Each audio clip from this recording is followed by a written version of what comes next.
po kami dumadalangin, Panginoon, sa oras na 'to. Patuloy po na nagsusumamo sa'yo. Patuloy po, Panginoon, nagpupuri sa'yo. Patuloy, Panginoon, na umaasa sa'yo. Sa'yo, Panginoon, kami po, O Diyos, hallelujah, ay patuloy, Panginoon, nagpapaayos, nagpapalinis, nagpapasiyasat ng aming mga puso sa mga oras na 'to. Ano man pong bagay, Panginoon, na hindi po naaayon sa iyo, hindi naka-align sa'yo, sa aming mga puso sa oras na 'to na nakikita mo, Panginoon, galit, O God, hallelujah. Patawarin mo po kami sa aming mga galit, patawarin mo kami sa aming mga pagkukulang, patawarin mo kami sa mga nasabi namin, Panginoon, na hindi mo kalooban, mga inisip namin, Panginoon, na hindi naaayon sa iyo, O God. Linisin mo kami, Panginoon, dahil kapangyarihan mo na magpatawad ng mga kasalanan, kapangyarihan mo rin, Panginoon, na linisin ang aming mga kasalanan, Ama, sa pamamagitan ng iyong banal na dugo, O Diyos. Hallelujah. At ang gawaing ito, Panginoon Lord, hinihingi ko po ang katagumpayan sa pamamagitan ng gabay patnubay ng banal na Espiritu sa oras na to. We acknowledge you, Father God, na ikaw po ang patuloy na kikilos, Ama, sa kalagitnaan na aming gawain. Salamat na lagi ka naming kasama. Panginoon, patuloy kang mangusap sa bawat buhay ng bawat isa. Patuloy mong ipaunawa, Panginoon, ang divine purpose at divine calling ng bawat isa sa amin as a church na tinawag mo, kung ano ang purpose namin bilang mga church, Ama. Hallelujah, sa mundong ito, O Diyos, na itinatayo mo, Panginoon, sa pangalan ng iyong anak na si Jesucristo. Ito po ang aking samo at dalangin. Itanim niyo po sa pinakamatabang parte ng aming puso, Panginoon, ang aming matututunan. At huwag lang pinakinggan, kundi, Panginoon, Lord, isinapuso namin ito, O God, at amin pong hahakbangan at lalakaran sa pangalan ni Jesus na aming Diyos na buhay. Sa ngalan ng Ama, Anak, at Espiritu Santo. Any hindrance, O God, in Jesus' name, pinagkakatiwala ko po sa iyo sa pangalan ni Jesus. Amen. So, ang ating pong topic ngayon ay, ang pamagat po ng ating topic ay developing your strategy. Amen. So, ano ba yung tinatawag nating strategy? Ito yung mga kaparaanan, no? Kumbaga, halimbawa, sa sales, 'di ba? Kung tayo ay nagtitinda ng mga pabango, 'di ba po? At mga lotion, ganyan, naghahanap tayo ng strategy para ma-hook natin, mahuli natin yung puso ng mga pagbebentahan natin. Amen? Ng mga appliances, 'di ba? Ng mga pabango, ng mga damit, amen? Even mga pagkain, 'di ba po? Naghahanap tayo sa pagkain, 'di ba? Kailangan maganda yung itsura ng pagkain, yung tipong masarap siyang kainin, 'di ba?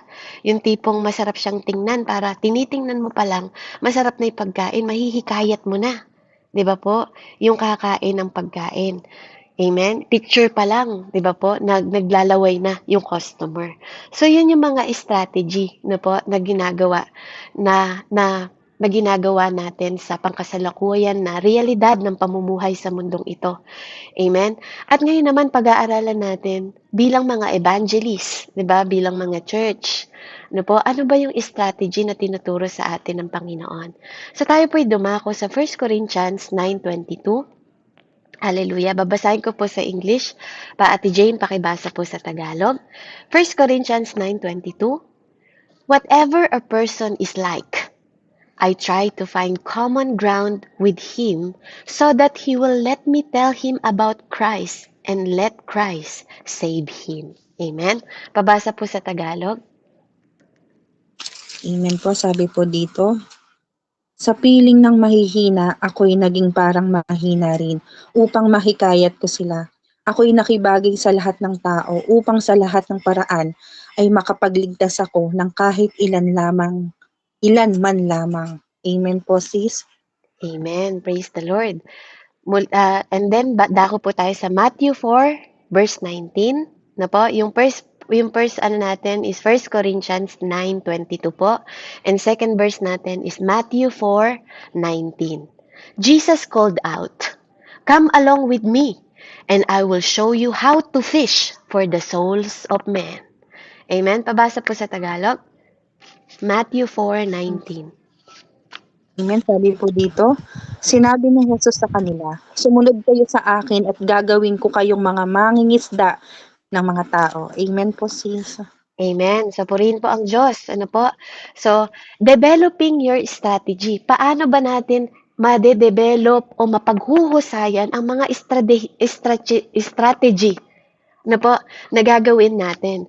So ako po lumaki tayo minsan 'di ba sa mga probinsya, amen. Yung iba naman lumaki sa tabing dagat, amen. So nakikita natin kung paano po mangisda, amen, yung mga tao. So dito po sa aklat na 'to, sinasabi po ni Tatay Ricky Warren na ang kanyang tatay ay napakahusay. He is the amazing man na po sa paghuhuli ng mga isda sa lake, even sa mga lawa, at saka sa rivers, saka sa stream. Naa-amaze siya habang siya'y lumalaki, naa-amaze siya sa paraan ng panghuhuli ng isda ng kanyang tatay. Na kahit may 10 lang daw na 10 isda na nakatira doon sa lake na yon o sa ilog na yon, mahuhuli ng tatay niya. Ganun kahusay yung kanyang tatay. So sa kanyang isip, no po, sa kwentong ito, naisip niya, paano niya ginagawa yun? 'Di ba? Meron ba siyang magic? 'Di ba? Did God just like him better?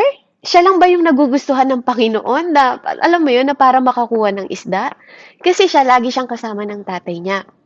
So, habang tumatanda siya, na-realize niya yung sekreto ng kanyang tatay sa panghuhuli ng isda. So, sabi niya, kaya pala nakakahuli ng isda yung tatay ko kasi naiintindihan niya yung isda. Naiintindihan niya na po, yung lugar, nariread niya yung lugar na mapipigure niya kung saan may isda at kung saan walang isda. Diba? And napipigure niya din yung oras at panahon, 'di ba po, na kung kailan mangingisda, anong oras mangingisda, ano yung mga paborito ng mga isdang kainin para ilagay niya doon sa bait niya, doon sa pamain niya para po doon dumepende yung isda.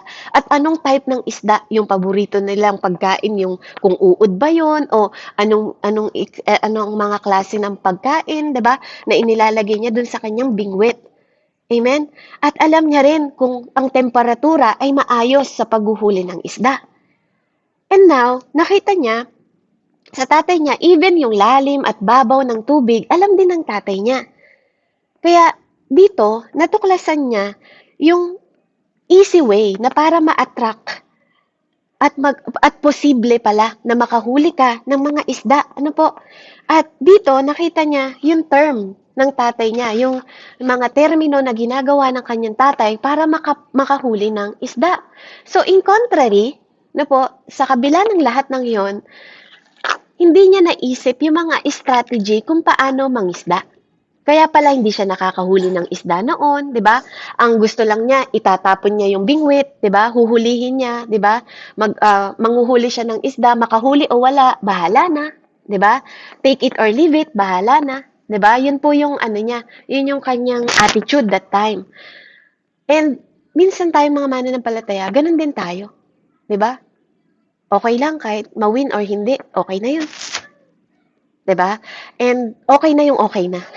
Pero dito sa tatay niya, dahil may strategy po yung tatay niya, hindi sa kanya okay yung okay.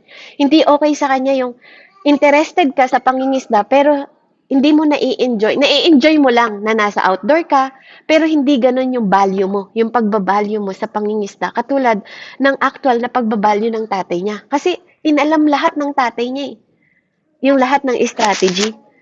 At habang lumalaki siya, ano po, yun yung kanyang natututunan na even yung tatay niya may mga tinatali pa sa bewang niya, 'di ba? Kung saan doon niya may mga spot yun na alam niya na ito yung bait, ito yung pagkain ng ano, ito yung hook, ito yung ano, ito yung tali, yung string, 'di ba? Alam niya, nakasort lahat sa bewang ng tatay niya, yung mga bagay na pagkukuhanan. Na po, at alam niya yung komportableng posisyon kung saan niya ilalagay yung sarili niya para makita niya na po yung resulta ng mga isda na mahuhuli niya. Kasi alam niya inalam niya, kinilala niya yung lugar, kinilala niya yung mga paborito ng isda, inalam niya yung mga tamang pamingwit, 'di ba po, nagagamitin niya. At unfortunately, na po, many churches kulang ng kaalaman sa ganitong mga attitude na dapat meron po tayo para sa pamimingwit ng mga men and women sa labas ng church natin o sa mga tao na hindi nakakakilala sa Panginoon. Kasi hindi natin inuunawa yung mga katayuan ng tao na aabutin natin. Wala tayong mga estratehiya na gagawin para mawin natin yung mga tao para kay Kristo. Nakukomportable na lang tayo sa way natin. Amen? Pero pwede kasing yung way mo, kapatid, o yung paraan ng pamumuhay mo, hindi yun yung paraan ng pamumuhay nila at hindi rin yung way nila. Amen? So, ang sikreto na para maging epektibo kang evangelista, amen? O mamimingwit ng mga tao, o mamamalakay ng mga tao, hindi lang para i-share, 'di ba, yung message ng Panginoon, kundi matutunan din natin yung mga methodology ni Christ, yung method niya na ginamit kung paano, 'di ba? Nung mga panahon po, naniniwala ako na si Christ po, si Jesus Christ, nagbigay siya sa atin, 'di ba? Nag-show siya, 'di ba? At nagpahayag siya ng mga bagay kung paano siya naglikom ng mga tao, nagpakita ng signs and wonder, at paano niya nawin yung mga tao na yon, na libu-libong mga tao ang naniwala sa kanya sa pamamagitan ng mga mga ano po niya, strategy. Amen? Kasama din ng strategy ng Panginoon, nagpakain po siya ng libu-libong mga tao. Kasi naniniwala siya na hindi lang sa pagkain nabubuhay mga tao, kundi even sa spirit ng pagkain po ng mga kaluluwa. Amen. Paano naman magtsatsaga, 'di ba? Yung mga tao makinig sa atin kung gutom ang mga sikmura nila. Kahit po kayo, kahit lang panonood ng TV, hindi niyo matatagalan yung pelikula pag gutom ang sikmura ninyo. Eh di lalo na sa pang-espiritual. Eh doon pa naman inip na inip yung mga tao pag tungkol na sa espiritual ang pinapakinggan kung gutom ang mga sikmura. Kaya tayo po, no, ginagawa nating strategy, yung mga nagpapakain din tayo, nagpipiding. Amen? Kasi isa yon sa strategy na kailangan na po ng mga tao, feeding. Amen? Kasi hindi lahat ng tao kumakain katulad mo ng 3 beses isang araw, mga kapatid. Hindi lahat ng lugar kumakain sila. Minsan nga, tinitipid nila eh. Minsan hindi sila kumakain ng almusal. Inire-reserve nila sa panghapunan kasi mahirap matulog nang hindi kumakalam yung sikmura. Amen? At hindi lahat ng tao katulad ninyo na kung ang tingin ninyo sa mga sarili ninyo, hindi kayo mapapalad. Mapapalad po kayo kasi nakakakain pa kayo ng 3 beses isang araw. At may mga lugar na tunay na hindi sila nakakakain ng katulad ng pagkain na meron kayo. Even supper, meron pa kayo. Na sometimes we take advantage. Na sometimes hindi natin napapasalamatan sa Panginoon. Na sometimes hindi natin na-appreciate. Amen? Maraming mga tao po na lumalakad na walang pantapak, walang tsinelas. Kaya sometimes, strategy din, di ba? Yung nagbibigay ng mga tsinelas sa mga kabataan. Amen? Kasi bakit? Yun yung nakikita natin na kailangan nila.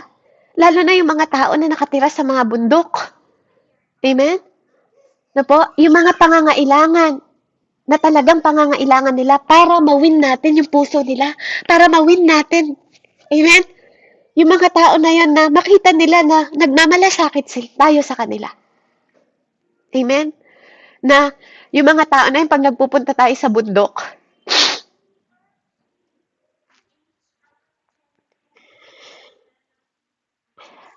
na minsan yung ibang tao, kailangan din nila ng mga yakap. Kasi yung ibang tao, pinandidirian sila. Alam niyo po yung mga bata na nakatira sa bundok. Kasi kami po, alam niyo na may negosyo namin, nagpupunta kami sa mga dumagat, no po. Yung mga bata doon, sabik sila sa mga tao. Amen, na pumupunta sa kanila. Kasi masyado rin silang mailap sa mga tao. At hindi rin sila basta-basta tumutulong sa tao pag hindi mo nakuha yung kanilang mga puso. Hindi mo rin sila basta-basta mayayakap pag hindi ka nila niyakap agad. And alam niyo yung mga katutubo, sometimes yung mga bata marami silang kuto. And pag gusto ka nila, basta ka na lang nila yayakapin. Kaya mo bang yakapin yung mga ganong klaseng tao na alam mo na pwede ka mahawa ng kuto, pwedeng gumapang sa'yo yung mga kuto nila. Pero hindi mo yun titignan kasi hindi yun yung paningin mo sa kanila. Amen? Bilang mananampalataya, Tinuturo sa atin kung paano tayo tumingin sa tao, kung paano tayo makikibagay sa tao, kung paano tayo lalakad sa buhay, sa pamumuhay ng mga tao, kung paano din natin silang inaabot, kung bakit po nagmi-mission tayo, di ba? Hindi natin yun ginagawa dahil sinabi ko lang. Hindi ko yun ginagawa dahil gusto ko lang. Ginagawa ko yun kasi nakikita ko yung halaga ng kaluluwa. Simula nung nakakilala tayo sa Panginoon, nakikita natin yung halaga ng mga kaluluwa na nabubuhay pa rin sa kadiliman. Na po, kaya kung pwede lang na araw-araw talaga, kung wala po siguro ako dito sa Amerika, siguro po makikita ako na linggo-linggo din po siguro na maghahanap ng mga kaluluwa. Yun yung gusto ko. At yun yung gusto ng puso ko na tinuturo ng Diyos ngayon. Kaya kung ano man po yung kaya lang natin gawin ngayon, 'di ba? Yun yung maitutulong natin para makahikayat tayo ng mga tao. Amen? Para mahikayat natin yung mga tao na maabot po ng salita at good news ng Panginoon at kaligtasan ng Diyos. No? Kung bakit nagsasakripisyo tayo sa ating mga income. Amen? Yung iba po dito, nagsishare sila ng mga pambili ng mga gamit ng mga kabataan ngayon. Amen? Na kailangan po sa Bicol at saka sa Cavite, no po, yung mga kapatid natin na hawak-hawak po nila Ma'am Annalyn, tsaka nila Ate Jane, no po, kung meron pa, amen, naniniwala po ako na magpapatuloy, no, habang nakikita natin at naunawaan natin at lumalalim tayo sa salita ng Diyos. Huwag tayong titigil. Huwag tayong tumigil. Kasi kawawa po yung mga buhay ng kabataan kung hindi natin sila aabutin kasi tayo yung nakakaunawa, tayo yung nakakaintindi, lalo po sa mga anak natin. Na po, na sa mga anak natin magsimula po yung liwanag at asin. Amen? Na makita po, no? Hindi yung minsan po kasi yung ibang tao, hindi nila naiintindihan yung pag-aabot ng kaluluwa at yung ibang tao, hindi lang basta sa komportableng way mo. Kasi, sabi ko nga sa inyo, sa bawat pagtuturo ng Panginoon, binibigyan tayo ng uncommon life, hindi na common life. Yung mga bagay na uncomfortable talaga. Hindi komportable. Hindi komportable yung pag-evangelist, hindi komportable yung paghahanap ng mga kaluluwa, 'di ba? O paghihikayat sa kanila na maka-receive kay Jesus Christ para katulad mo rin sila na mamulat sa katotohanan, para katulad mo rin sila na makakilala. Huwag tayong maging selfish. Alam natin kung anong mga kapanawagan natin. I believe itong oras na to, kinakatok po tayo ng Panginoon at pinapaunawa ulit sa atin kung bakit tayo nabubuhay. May divine purpose tayo at may divine calling tayo, mga kapatid. At mismong si Jesus Christ yung tumawag sa'yo dun sa binasang verse. Jesus called you. Tuturuan ko kayo kung paano mamingwit, kung paano mangisda ng tao. At alam ko po na sa bawat pag-aaral natin, tinuturuan tayo ng Panginoon ng mga method niya. Kung paano siya nag-model, amen, na timeless. Yung mga principle ng mga prinsipyo niya sa pag-evangelist, walang oras. Nagwo-work siya, 'di ba? Hanggang may liwanag. Lumalakad si Jesus, ang suot niya pa nun sandalyas, hindi katulad mo, iba't ibang klaseng tatak ng sapatos. Amen? Iba't ibang klaseng tatak ng sapatos, iba't ibang klaseng tsinelas. Si Jesus po sandalyas. Amen? Pero hindi niya sinasayang yung oras niya. Kasi nagtitiwala siya sa ama niya. Ito po yung mga sinasabi sa atin sa Matthew 10, sa Luke 10, makikita natin yung mga revealing account ni Jesus Christ sa mga strategy niya, kung paano niya tinarget sa pag-evangelist yung mga tao. At kung paano niya sinent yung mga disciple ng mga evangelist, di ba? Sa iba't ibang dako ng mundo, magpagaling kayo ng may sakit. Utos po, command. Magpagaling kayo ng may mga sakit. Inuutusan kayo, ilay hands nyo. Kaya nga nagtaka sila eh. Wala pang Holy Spirit noon, mga kapatid. Wala pang Holy Spirit noon. Inutusan sila ng Panginoon. Magpagaling kayo ng sakit. Hindi lang sabing manalangin kayo na may sakit. Utos command. Magpagaling kayo ng may sakit. It is a command. Trabaho po natin yun ng mga mananampalataya. Amen? Ang panalangin po, komunikasyon natin sa Panginoon. Pero pag sinabi ng Diyos na magpagaling kayo ng mga sakit, ipatong ninyo ang mga kamay ninyo sa mga may sakit. Diba? That is command. Utos po yun na sana nauunawaan natin lahat na yun po ay trabaho natin. Pero minsan natatakot tayo. Diba? Kasi kulang tayo ng karunungan, kulang tayo ng kaalaman. Pero kung kulang ka ng karunungan, sabi humingi. Diba? Ask to God. Humingi tayo ng kaalaman, ng wisdom. Amen? Sa Panginoon. Para po bigyan niya tayo ng wisdom, knowledge and understanding po. Amen? Para maintindihan natin kung paano tayo lalakad, kung paano tayo hahayo sa tulong at gabay po ng talino ng Panginoon. Amen? Kaya napakahalaga po na matutunan natin yung mga strategy po ng Panginoon sa paghahayo po, na mababasa natin mula sa Matthew, sa Luke, amen, sa lahat po. Kung paano niya tinipon yung kanyang 12 disciple, amen, kung paano niya inutusan yung kanyang 12 disciple, kung paano niyang tinuruan, pinalalim, yung mga naririnig natin na kwento na hinahayag niya kasama ng mga disciple niya na pinaunawa about sa mga parables, di ba po? Kasama ng mga tao na nakikinig. At tayo rin po, napag-aralan na natin at narinig na natin yung mga parabola ng mga Panginoon kung paano po tayong hinahayo ng Panginoong Diyos. Kung paano tayong tinuturuan na magpatawad. Amen? Kung paano tayo tinuturuan na magmahal ng kapwa natin. Kung paano tayo tinuturuan ng Panginoon na magpatawad sa mga nagkakautang sa atin. Amen? Kung paano niya ni-reveal at in-spend niya yung oras niya, yung panahon niya sa pagtuturo, sa tabi ng bangka, sa tabi ng lawa, sa bundok, kapatid. Diba? Tayo ba nararanasan natin umakyat ng bundok para humayo po sa mga tao na wala pa sa Panginoon? Kasi yung modelo natin, ginawa niya po yun. Amen? Si Jesus Christ po, ginawa niya po. Instead na lumilim lang sa bahay niya, hindi. Hanggat may liwanag. Simula nung nag-30 years old siya. Di ba po? Nag-aral siya na nag-aral, nagpalalim sa salita ng kanyang ama. He grown in wisdom, sabi po. Lumaki din po siya sa wisdom, hindi lang basta may wisdom na ang Panginoon. Nag-stay siya sa mga templo, 'di ba? Nag-stay po siya sa mga pari. Nag-stay siya, nag-aral siya ng mga nagtatanong-tanong siya. He grew. Sabi po sa Bible, he grew in wisdom kasi nasa katawang tao siya. Amen? Although may naiintindihan siya, although may kapangyarihan siya, lumaki din po siya at inunawa niya yung kaharian ng kanyang ama. Amen? At ito yung mga binigay po sa atin ng Panginoon. Bilang sinesend niya rin tayo mga disciple, binigyan din na tayo ng mga specific na instruction na hindi natin dapat ini-ignore o binabaliwala. Amen?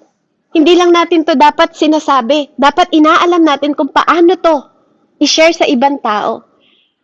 Amen? Kaya napakahalaga po na makita natin yung mga detalye po ng exposition, ng mga guidelines ng pagiging evangelista o pagiging ebanghelista na natagpuan natin sa buhay ni Jesus Christ. Yung mga instruction niya sa mga disciple niya, kung paano po na-built, amen, sa pamamagitan ng mga salita ng Panginoon Diyos. Yung mga disciple niya, kinukwentuhan niya ng mga parable, doon sila na-built sa pag-aaral, sa pagpe-fellowship na katulad ng ginagawa natin.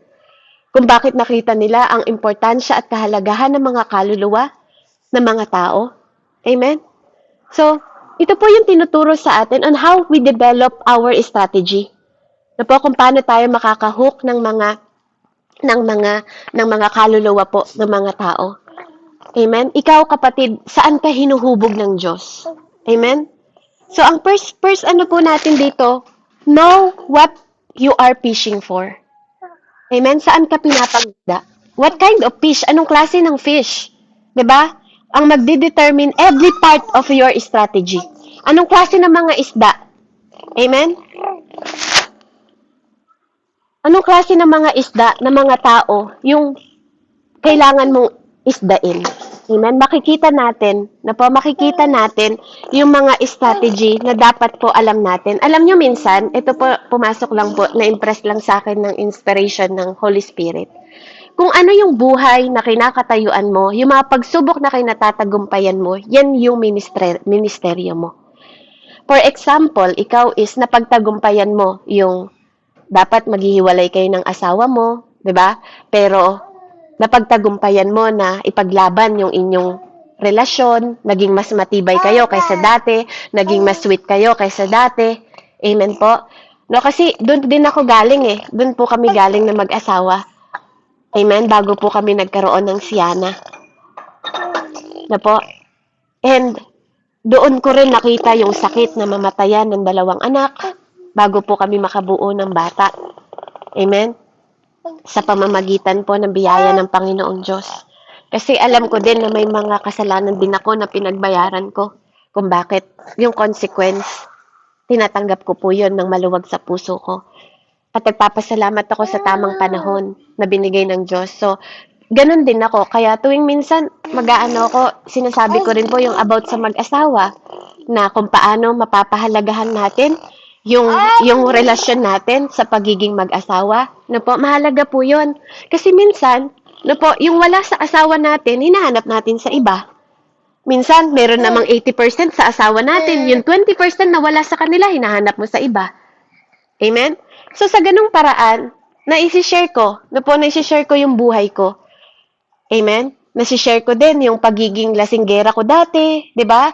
Na binago ako ng Panginoon. Actually, yung asawa ko ang nagpigil sa akin sa sa paninigarilyo ko. Siya yung nag-change sa akin na binawal niya ako sa paninigarilyo. Na po, kasi naninigarilyo din ako hanggang pumunta po ako dito sa US. Naninigarilyo po ako eh. Na po, yun, sa mga ganong paraan, ano po, saan ka niligtas ng Panginoon? Tanungin mo yung sarili mo kung saan, anong timing ka niligtas ng Panginoon, pati sa pangangabit.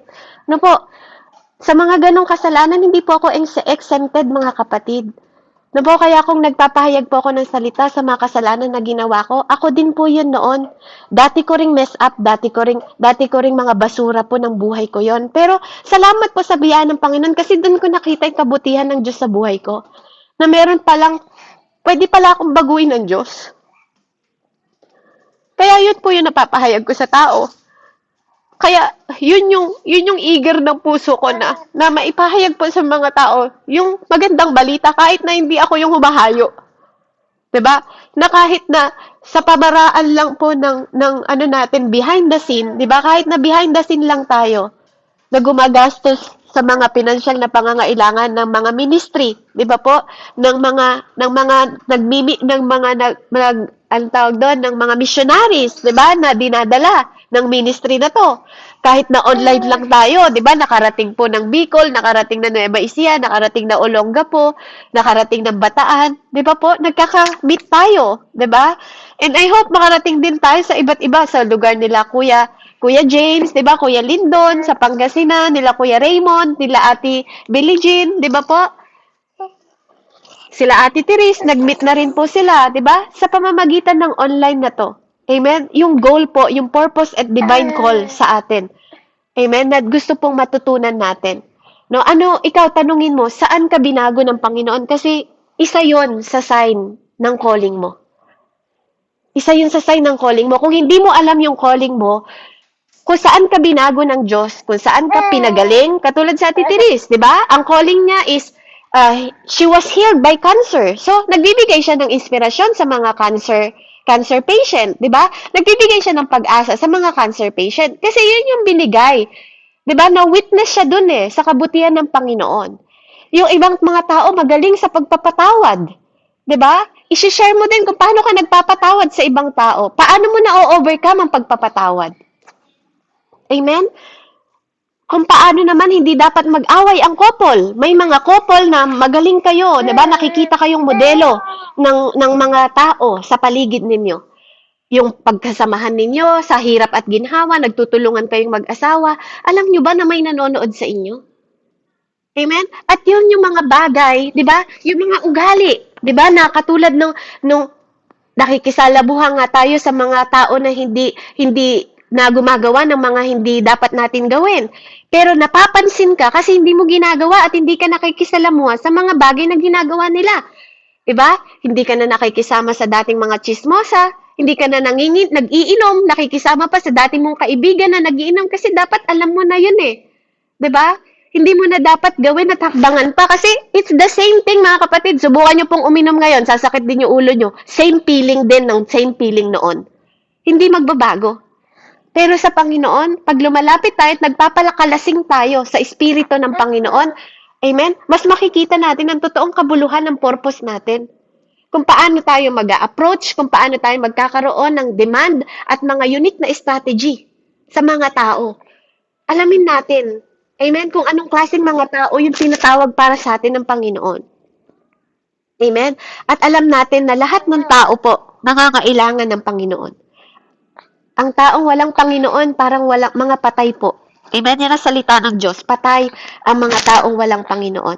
Kaya po, dito makikita natin sa pag-evangelist yung mga campaign, 'di ba? Yung katulad ng mga campaign na nangyari, yung mga election, 'di ba po? Dapat nga maraming na-win ng mga soul ng mga election.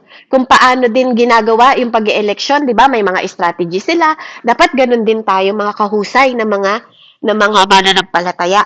Ano po? Kilalanin natin kung ano yung mga pinifish natin at iniisda natin para po magkaroon tayo ng mga winning soul. Amen? Ma-define natin yung target. Ma-define natin, di ba? Ano ba yung mga specific na kailangan ng mga tao? Ano kaya yung pwede nating gawin sa lugar nila? Katulad ngayon po, magpapasokan na. Bakit natin tina-target yung mga school supply? Amen? Sa mga kabataan. Kasi yan yung kailangan nila. 'Di ba? At bago natin ibigay yung school supply sa kanila, makapagpahayag tayo ng salita ng Diyos sa kanila para bago magpasukan, amen? 'Di ba? May baon-baon po yung mga kabataan. Amen? Pero dumating po ang bakasyon ng mga kabataan. Kamusta po tayo? Kamusta po? Nakapaghayo ba tayo? 'Di ba? Nakawin po ba tayo ng soul? O okay na po sa inyo na nandito lang tayo sa ministry? Nandito lang po tayo sa online? Amen? To God be the glory po. Ako kahit nasa online lang ako, lagi ko pong kinakamusta yung mga tao na nakatanggap din ng good news sa pamamagitan ng online. Yung mga tao po na naano ko sa mga kaibigan ko dati, mga kapitbahay namin, dun sa part po ng una kong asawa, no po, nagpapatuloy po sila. Kaya lang, kailangan ko lang tiyagaan talaga na hinahati-hati ko yung oras ng pakikipag-usap. Amen? Na inaabot ko rin. Inaabot ko rin po yung pangangailangan nila. Katulad kagabi, purihin ng Panginoon. Yung isa kong kaibigan na parang kapatid na rin, ano po, na tagabagting din po, taga Nueva Ecija. Wala po siyang isasaing na bigas.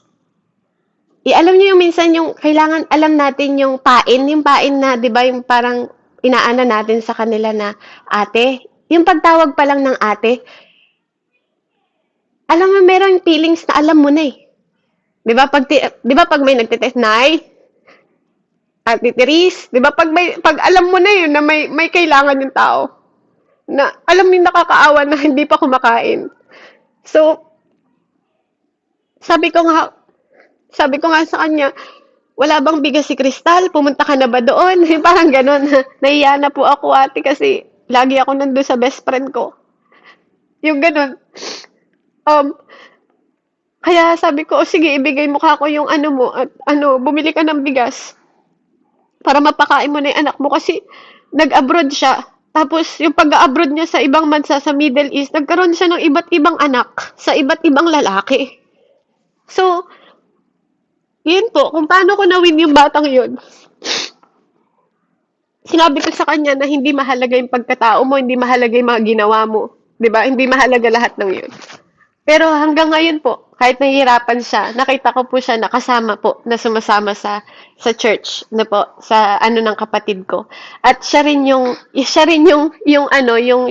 tao na nanganak sa tricycle, yung kapatid ko ang nagpaanak sa kanya. Siya rin yun. Kaya sa sobrang yung parang karamay ka ng tao, no po, yung inaabot natin, yung pwede nating itulong sa kanila, yung kaya nating ibigay. Hindi naman kayang ibigay lahat, 'di ba? Kung ano lang, yung kaya nating ibigay. Kaya kaya yun po, nag-ano na lang ako sa kanya, sinabi ko sa anak kong si Bien, kasi nagpadala din po ako sa anak ko ng pang-tuition niya. Anak, total itatabi mo naman yung bigyan mo si ate mo ganito, at wala daw silang pambili ng bigas. Sige po, mama. So, binigay po ng anak ko sa kanya. Kaya, 'di ba, yung mga anak niya, 'di ba, ate, salamat kasi kaninang umaga binilan ni Crystal ng lugaw yung mga anak ko kaya nakakain. Tapos ngayon binigyan mo ko ng pambili ng bigas. Ay, nadudurog po talaga yung puso ko sa mga taong Kaya hindi ko po maiwasan na dumuha talaga kasi nabe-bless din ako sa mga buhay natin kasi wala tayo sa sitwasyon na gano'n. Kaya lagi ko po sinasabi, kung may kakayahan tayong lahat tumulong, tumulong tayo. 'Di ba? Kasi alam ko meron din kayong mga tao na nasa paligid nyo sa simpleng paraan tumulong po tayo. Na po, kaya kanina, 'di ba, nakaagpas sila ng tanghalian at hapunan na kumain yung 4 na bata. 4 na bata po yun eh. Kaya, salamat po sa Panginoon, kasi pinapalitan ng Diyos yung mga puso natin na tumulong po tayo. Anyway, talagang, yun na po talaga ang talaga sigurong ko sa buhay ko, simula pa noon, na dun talaga ako inano ng Panginoon. Yun talaga yung siguro, yun, kaya nagagalit yung mama ko sa akin. Kasi kahit talaga, po, nandun yung puso kong tumulong. Kaya salamat sa Panginoon. Kasi ito po yung makikita natin na size po. Ito yung one size fit all para mai-approach natin yung pagpipishing. We must know what you are fishing for. Dapat alam mo at kilala mo kung ano yung pinifish mo at alam mo yung ginagawa natin. Amen? Alam ko po na may mga iba't ibang klase, iba't ibang ugali ng tao sa paligid ninyo. At doon po tayo sinend out ng Panginoon. Kung paanong sinend niya yung 12 disciple po. Amen? Sabi niya pa nga doon, do not go among the Gentiles or enter any town of Samaritans. Go rather to the lost sheep of Israel. Yun po yung sinabi niya sa Matthew 10:5-6. Amen? Na nag-focus po sila sa mga countrymen. Na po, sabi ng Panginoon, mag-focus daw tayo doon sa mga tao na nalolos, 'di ba? Sa mga nawawala. Kaya hindi dahil mga nawawala o nakagawa ng kasalanan sa atin, sila yung mas higit. Alam nyo ba na kung sino pa ang higit na kagkakaroon ng kasalanan, yun ang mas mahal ng Panginoon. Kasi yung mga righteous sa kanya na yun eh. Amen?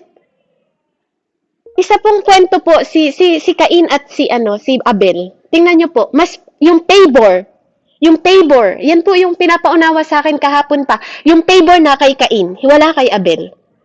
Bakit po? Tingnan nyo, si Abel, 'di ba? Umiiyak yung kanyang dugo nung pinatay siya ni Cain dahil sa inggit ng kapatid niya sa Genesis. Pero yung pabor na kay Cain pa rin. Kahit alam ng Panginoon na pinatay niya yung kapatid niya. Ano sabi ng Panginoon? Lalagyan kita ng tatak. Panginoon, napakahigpit naman ang ginawa mo sa akin. Papalayasin mo ako sa presensya mo, sabi ni Cain sa kanya. Basahin niyo po sa Genesis. Kasi alam niya pag nawala ka sa presensya ng Panginoon, mawawalan ka ng proteksyon. Amen? Pero nakita niyo po kung gaano kabuti ang Panginoon? Sabi niya, hindi Cain, walang gagalaw sa'yo.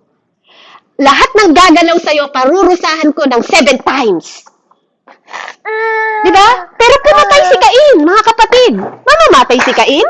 Pinatay niya yung kapatid niya. Murderer siya. Pero bakit yung favor of God nasa kanya pa rin? Kasi siya yung masigit na nangangailangan ng pagmamahal. Kasi si Abel, sa Panginoon na siya Nakay God na siya. Yung mga tao na wala pa sa Diyos, sila'y nangangailangan ng higit na pagmamahal. Kaya anong ginawa ng Panginoon? Yung favor kay Cain, nilagyan pa siya ng selyo, ng tatak. Para pag nakita ka nila Cain, hindi ka nila gagalawin dahil alam nila na tinatakan kita. Kaya nga lumaki pa ang pamilya ni Cain. Amen? Diba? Lumaki pa ang pamilya ni Adan. Dahil silang unang anak, silang unang mga supling. Amen? Kaya, nakita niyo po, wag nating sabihin na masamang tao doon, walang favor ng God doon. Hindi, masama ako. Ako po masamang tao, pero binigyan ako ng pabor ng Panginoon. Wag po natin sabihin wala ng pag-asa yung mga tao na yun kasi kung sino yung mga masasamang tao, nandun yung favor of God. Binibigyan din po sila ng pag-asa ng Panginoon. Sabi ko nga, Lord, kung alam mo na yung mga tao na para sa'yo, kasi sabi ng Panginoon sa kanyang salita, from the beginning, alam ko na kung sinong akin. At alam niya na kung sino ang hindi. Ba't kailangan pa nating mabuhay dito sa mundo? Amen? Kasi bakit? Binibigyan pa rin ng pag-asa ng Panginoon yung mga taong hindi Kanya. Na baka sakali, pag narinig nila yung good news, mabago pa rin yung isip nila. Na baka sakali, kapatid, ikaw yung may strategy na umabot sa mga tao na yon at maisda mo sila. Baka ikaw yung inaantay. Baka ikaw yung tinawag na mag-save ng tao na yon. Na kahit drug addict pa yon, kahit mamamatay tao pa yon, kahit nagsusugal pa yon, kahit nanginginom pa yon, kahit naninigarilyo pa yon, kahit manloloko pa yon, babaero pa yon, lalakero pa yon. Pag nakarinig na salita ng Panginoon yung mga tao, pwede po silang mabago. Amen? Kaya, there is several reason po si Jesus.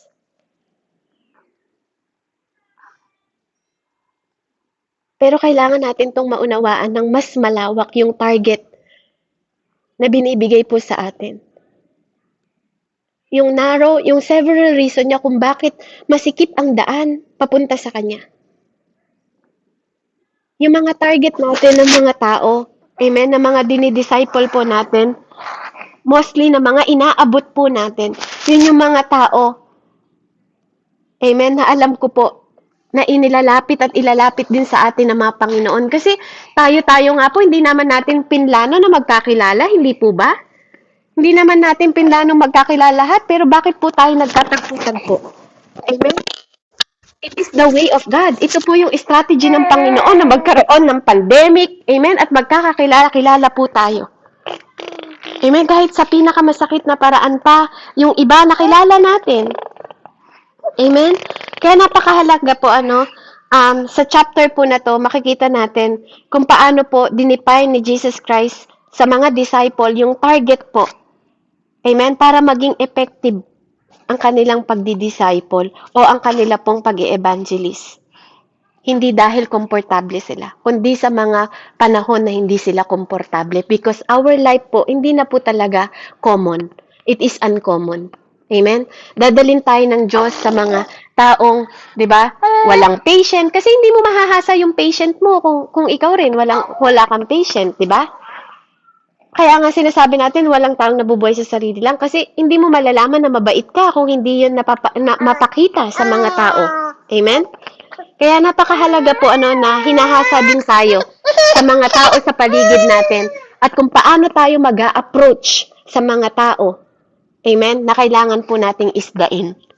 Purihin po ang Panginoon. Amen? Know what you are fishing for. Yung estado ng buhay natin. Ibaba natin kapag mababa sila. Kapag isip bata sila, ibaba din natin yung pangunawa sa pagiging isip bata. Hanggang i-feed natin sila, i-nourish natin sila. Katulad po ng baby. Habang nina-nourish mo siya, unti-unti, dati milk lang siya. Ngayon, 6 months na yung anak ko, 7 months na yung anak ko, kumakain na siya ng blender na kamote, di ba? Blender na broccoli. Unti-unti, napipid natin sila. Kaya sabi po ni Tatay Paul, nung mga bata kayo, nag-iisip bata rin ako.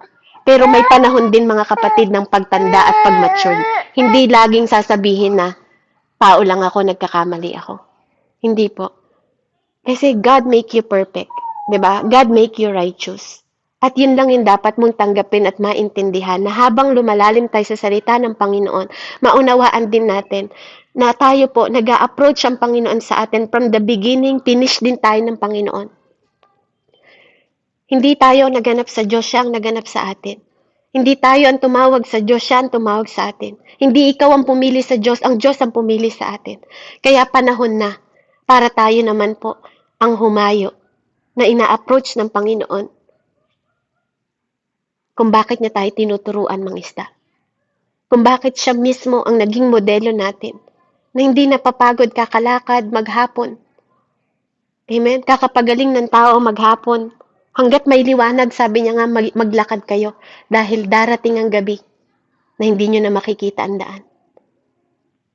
Kaya habang may panahon po tayo, kasi ang oras natin limitado lang. God holding the time, siyang may awak ng oras, kaya hindi siya limitado sa oras. Pero tayo, our days are numbered, mga kapatid. At tatanungin tayo ng Panginoon. Kaya ito mga ginagawa natin na pagpapalalim sa salita ng Panginoon, ito rin po yung paraan ng Panginoon para ma-realize natin ang kahalagahan po ng pag-e-evangelist o paghahayag ng salita ng Panginoon o kaligtasan sa mga tao na hindi paligtas. Kasi ikaw at ako ang tinawag at pinili ng Panginoon para gawin ang mga strategy na to. Kaya habang tinuturuan po tayo ng mga libro na to, habang nakakabasa pa tayo, habang malakas pa ang katawan natin, huwag nating hantayin, sabi nga, na tayo po ay humina, tapos ma-realize natin na importante pala at may value pala yung tinuro sa atin. Ngayon pa lang po, yakapin natin yung kahalagahan ng tinuturo ng Panginoon. Kaya purihin po ang Diyos. Let's pray. Heavenly Father, marami pong salamat, Panginoon, sa mensahe, O Diyos, sa developing your strategy kung paano namin madedevelop, Panginoon, ang aming mga hallelujah, strategiya, Panginoon, sa paghahayag ng good news, O God, na ikaw po ang tunay na naging modelo at nagturo sa amin kung paano maghayag, Panginoon, magturo sa mga tao. At hanggang ngayon, buhay ang iyong mga salita, Panginoon. Lahat ng mga parable mo, Panginoon, na nagtuturo at nagtutuwid sa amin, Panginoon, kung paano kami hahayo, kung paano kami magpapahalaga, kung paano kikilos ang kapangyarihan mo sa pamamagitan ng banal na Espiritu sa aming mga buhay, O God. Turuan mo ang mga puso namin na makita, Panginoon, ang mga nawawala, Panginoon. Yakapin, Panginoon, Lord, ang mga nangangailangan ng kalinga, Panginoon. Hallelujah. Tulungan ang nangangailangan, Panginoon, ng mga kamay, O God. Hallelujah na. Lord, alam namin, Panginoon, na may weaknesses kami at may mga kalakasan din kami na magtulungan sa bawat isa, Panginoon, upang maitaguyod, Panginoon, ang kingdom of God sa mundong ito, na pagharian mo ang bawat buhay ng mga tao, O God, and even ang mga buhay namin sa na aming buong pamilya. Dahil sa ayaw at sa gusto namin, lahat ng tuhod ay luluhod sa pamamagitan, Panginoon, ng pagsamba sa iyo, O God. Kaya, Lord, hallelujah, nawa makita namin, Panginoon, ang kahalagahan at ipaglaban namin, Panginoon, ko ma-develop pa ng mas malalim, Panginoon, ang lahat ng itinuturo mo sa amin, O God, in the mighty name of Jesus. Alam namin, Panginoon, na imposible para sa amin ang lahat ng bagay na to. Ngunit sinabi mo sa iyong salita na walang imposible sa iyo. Lahat ng bagay ay posible sa iyo sa lahat na naghahangad sumunod, Panginoon, at magkaroon ng takot sa iyo, O God. Hallelujah, Ama, patuloy ko pong ipinagkakatiwala sa iyo, Panginoon, ang bawat buhay ng bawat isa sa amin, na matutunan namin, Panginoon, at magamit ang aming mga buhay sa divine purpose at divine way na gusto mo sa amin upang makarating kami sa divine destination, O God, na magkakasama, Ama. Sa pangalan ni Jesus, madatnan mo nawa ang bawat isa sa amin, Panginoon, sa iyong paanan, sa panahon at oras, Panginoon, anumang season, anumang reason, O God, ikaw ang laging maging dahilan kung bakit kami sumusunod at bakit kami nagpapagal, Panginoon, dahil ikaw ang unang nagmahal sa amin, at ang pagmamahal, Panginoon, ang magbabalik sa amin, Panginoon, Lord, hallelujah, at magdilinis na aming mga kasalanan dahil sa pagmamahal na pinakita mo sa amin, O God, in the mighty name of Jesus. Kaya naman, O God, maraming salamat po na ikaw ang unang nagmahal at ikaw ang unang nagpatawad. Salamat, O Diyos, sa pagtuturo at pagtutuwid mo at pagpapaalala sa bawat isa sa amin. Purihin ka, dakilang Ama, sa pinakamataas na pagsamba sa pangalan ni Jesus na aming Diyos na buhay, sa ngalan ng Diyos Ama, Anak at Espiritu Santo. Amen and amen. Glory to God po, and God bless po sa bawat isa.